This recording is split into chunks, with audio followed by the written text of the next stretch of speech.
Good morning सकलके smile मम channel are एक नतून भिडियोर साथे तोमादेर सबाइके वेलकाम। देखे निश्चयई चिनते पेरेछो एटा होच्छे फाराक्का ब्यारेज। पाश दिए देखो आरेकटी नतून ब्रिज होच्छे। तो आमी जाচ্ছি একটু হঠাৎ আমার একটা ইম্পর্টেন্ট কাজ পড়ে, তার জন্য আমাকে একটু মালদা যেতে হচ্ছে। আর ভাবলাম একটু যেতে যেতে ফারাক্কা ব্যারেজের ভিডিওটাও করি। এখনও দেখছি মালদার প্রচুর আম গাছে এখনও প্রচুর আম রয়েছে। দূরের যা গাছ দেখতে পাচ্ছ সবই আম গাছ। তো বলতে বলতে আমি ট্রেন থেকে নেমে পড়েছি, এবার বাড়ির দিকে যাওয়ার পালা। আর বহুত দিন পর মালদায় আসলাম, সত্যি মনটা ভীষণ ভালো লাগছে। নিজের জায়গায় আসতে কার না ভালো লাগে। তো আমরা টোটোতে চেপে পড়েছি, এবার যাব বাড়ি। এখান স্টেশন থেকে আমার বাড়ি খুব বেশি দূর না, ওই 7 মিনিট, 7 থেকে 8 মিনিট। যেতে যেতেই দেখাবো তোমাদের আমাদের মালদার বিখ্যাত মন্দির মা মনস্কামনা মন্দির। এই দেখো, মালদার লোক বিশ্বাস করে এই মায়ের কাছে কিছু চাইলে মা কখনো ফেরায় না, তার মনস্কামনা পূর্ণ করে। তাই মন্দিরের নাম মনস্কামনা মন্দির। বহু পুরনো এই মায়ের মন্দির। এটা হচ্ছে মালদা শান্তিভারতী লজ। এটা এই কারণেই ভিডিওতে তুললাম, এখানে আমার বিয়ে হয়েছিল। বাড়ি ঢুকতে না ঢুকতেই আমার আন্টি আমার জন্য গুছিয়ে আর আমার সপ্তর্ষির জন্য এত কিছু বানিয়ে বসেছিল। এই পাওয়াগুলো না সত্যি পরম পাওয়া। আন্টি যখনই যায় আমাদের নানান কিছু রান্না করে করে খাওয়ায়, ঘরে বলতে গেলে কিছু করতেই দেয় না। তো আজকে রথ, আমি 2 দিনের জন্যই এসেছি আর প্রচুর কাজ নিয়ে এসেছি। তাই অনেকটা সময় বাড়িতে কাটিয়ে খাওয়া দাওয়া করে আমি বেরিয়ে পড়েছি একটুখানি আমাকে সময় দেওয়ার জন্য। তারপরে এসে রথের মেলা ঘুরবো। আমাকে সময় দেওয়া বলতে আর কি, আমি যাচ্ছি একটুখানি পার্লারে, একটু ফেসিয়াল করাবো আর কিছু ট্রিটমেন্ট দেবো। 2 দিনের মধ্যে এসে আমি যে কত কিছু করেছি, পরে আমি ভাবছিলাম আমি এত কিছু করলাম কখন। তো চলো, চলে এসেছি পার্লারে। এখানে ভেতরে আর আমি কিছু শ্যুট করিনি, পরে গিয়ে তোমাদের দেখাবো বা বলবো আমি কি কি করেছি। আমি এখান থেকেই সমস্ত পার্লার ট্রিটমেন্টগুলো করাই। পার্লার থেকে বেরিয়ে এটা হচ্ছে আমাদের মালদা রামকৃষ্ণ মিশন। বহুদিন হয়ে গেল এখানে আর আসাই হয় না। আর যখনই আসি আমি এত অল্প সময়ের জন্য আসি যে আমার আর অন্য কোথাও যাওয়াও হয় না, আর অনেক কাছের মানুষের সঙ্গে দেখা করাও হয় না। তো এখন বাড়ি যাচ্ছি, তাড়াতাড়ি রেডি হই, তানকে রেডি করে চলে আসবো রথের মেলায়। 10 বছর পর আমি মালদায় রথের মেলায়। 7 বছর বিয়ে হয়েছে বলে আসতে পারিনি, আর তার আগে 3 বছর আমি রথ দেখতে আসতাম না, কারণ আমি বরাবরই রথ দেখতাম আমার বড় মাসির সাথে। মাসি মারা যাওয়ার পর আমি আর সেভাবে কোনোদিন রথের মেলায় আসিনি। তাই এটা আমার 10 বছর পর আমার নিজের পাড়ায় রথের মেলায় আমি আছি।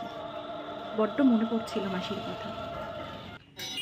এখনও আমাদের পাড়ার বড় রথটা আসেনি, ছোট ছোট বাচ্চাদের রথগুলো আসছে। বড় রথটা হয়তো একটু দেরি হবে আসতে। তো এদিকে টান ওর বাবার সাথে মেলা ঘুরছে। এরপরে ভাবলাম যে ছোট ছোট রথগুলো যখন আসছে টানকেও একটু জগন্নাথের দড়িটা টানাই। এখানে আন্টি ওকে পাঁপড় ভাজা কিনে দিয়েছে, এই দেখো বসে বসে সে পাঁপড় ভাজা খাচ্ছে। আমি, আন্টি, আমার ভাইপো, ভাস্তি, বৌদি মিলে আমরা একসাথে মজা করে রথ দেখেছি। তো এই দেখো বলতে বলতে একটা ছোট্ট রথ আসছে, দেখা যাক কতটা কি করতে পারি। তো দেখলাম খুব বেশি ভিড় নেই, ছোট ছোট বাচ্চারাই রয়েছে, তাদের বাবা মারা রয়েছে। তো এটা টানকে দিয়ে টানানোই যাবে।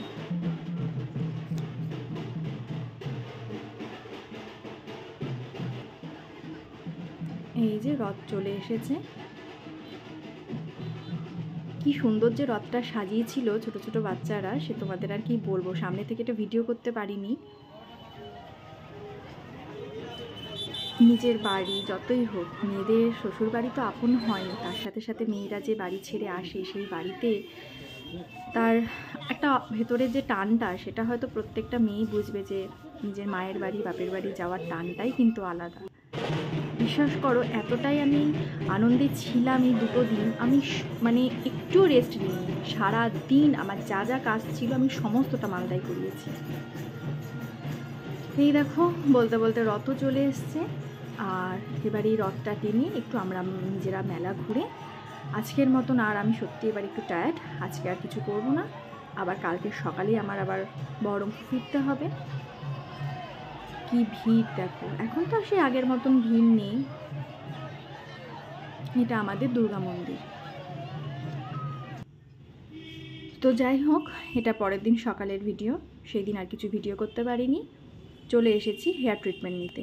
হেয়ার ট্রিটমেন্ট নিয়ে আমার একটা ছোট্ট ইম্পর্টেন্ট কাজ আছে, সেটা করেই আমি আবার বহরমপুর ফিরে যাব। আমি হেয়ারের যত কিছু ট্রিটমেন্ট সব এই স্যালন থেকেই করাই। এটা হচ্ছে লরিয়াল প্যারিস।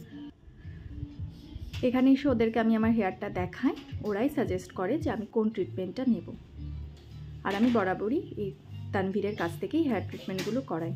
ও খুব ভালো সার্ভিস দেয়। তো দেখতেই পাচ্ছ, এখন আমার সমস্ত চুলের কাজ চলছে। ফেশিয়ালই বলো আর হেয়ার ট্রিটমেন্টই বলো, আমি মালদা ছাড়া কোথাও করাই না। ওই একটা হয় না যে প্রথম থেকেই যেখানে করাই তার প্রতি, সেই জায়গাটার প্রতি একটা বিশ্বাস জন্মে যায়। সেজন্য যখন যখন মালদা আসি তখনই আমি এখান থেকে নিজের কাজগুলো করিয়ে নিই। এখন একটুখানি ম্যাসাজ চলছে, বেশ আরাম লাগছিল। তো এই ছিল আমার মালদার ব্লগ। খুব বেশি কিছু আমি শ্যুট করতে পারিনি, কারণ প্রচণ্ড ব্যস্ততার মধ্যে আমাকে সব কাজ করতে হয়েছে। বান্ধবীর সঙ্গে দেখা করেছি, সেটা এখানে আর শ্যুট করা হয়নি। তো তোমাদের কেমন লাগলো আমার এই ব্লগটা অবশ্যই কমেন্ট বক্সে জানিও।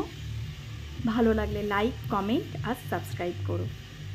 আমার এখানে হেয়ার ট্রিটমেন্ট কমপ্লিট, দেখতেই পাচ্ছ চুলটা কতটা শাইন দিচ্ছে।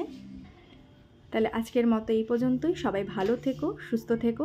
খুব তাড়াতাড়ি দেখা হবে আরেক কোনো নতুন ভিডিওতে। আজকের মতো এই পর্যন্তই। টাটা।